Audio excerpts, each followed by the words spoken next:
Yves Trévalec est ce que l'on appelle un grand reporter. En janvier 2003, il suit le peloton antibanditisme de Liège pour une chaîne de télévision française. 4 jours et 3 nuits de tournage qui se terminent de manière dramatique. Yves est blessé par balle au cours d'une intervention. La police a fait feu sur lui. Depuis, c'est un long et difficile parcours judiciaire qu'a entamé le reporter. Les mains sur la table. Allez, à genoux tous les deux. À genoux. Allongez-vous au sol. Au sol. Écartez-vous. Cet homme gisant sur le sol d'un entrepôt des chemins de fer belges est un grand reporter. La scène se déroule dans la nuit du 12 au 13 janvier 2003.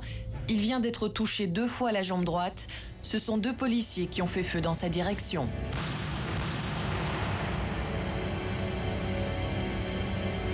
Yves Trévalec suivait le peloton antibanditisme de la police de Liège dans le cadre d'un reportage. Sa carrière de journaliste s'arrête sans doute définitivement cette nuit-là. Plus de 20 mois après le drame, le caméraman n'a retrouvé qu'un usage très limité de sa jambe. La vie d'Yves Trévalec est maintenant rythmée par les séances de rééducation et les séjours en hôpital.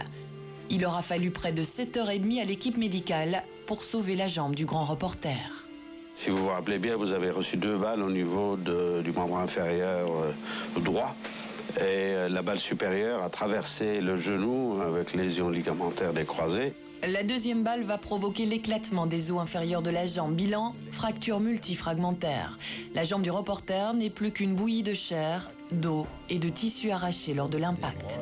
Les médecins n'ont à ce jour pu extraire le projectile.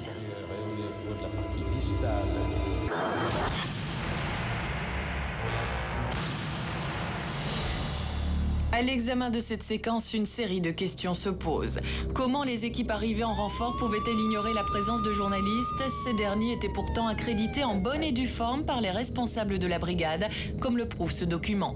D'après nos sources, un message radio aurait clairement annoncé qu'il n'y avait pas d'autres suspects sur les lieux. Y a-t-il eu un problème de transmission? Pourquoi les représentants de l'ordre ont-ils tiré sans aucune sommation? Comment, dans un endroit bien éclairé, à moins de 6 mètres de distance, un policier n'a-t-il pas pu voir un objet aussi identifiable qu'une caméra de reportage?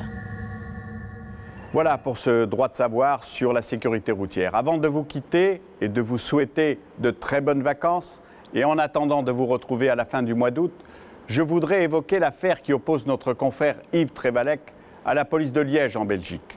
Au cours d'un reportage qu'il réalisait pour TF1 en janvier 2003, il a été grièvement blessé par des balles tirées par des policiers. La justice belge a prononcé un non-lieu en faveur des tireurs. Yves Trévalec n'accepte pas, avec raison selon nous, cette décision. Il a saisi la Cour européenne des droits de l'homme pour faire reconnaître ses droits. Nous lui apportons notre soutien dans ce combat qu'il mène depuis 4 ans et demi. Bonne nuit.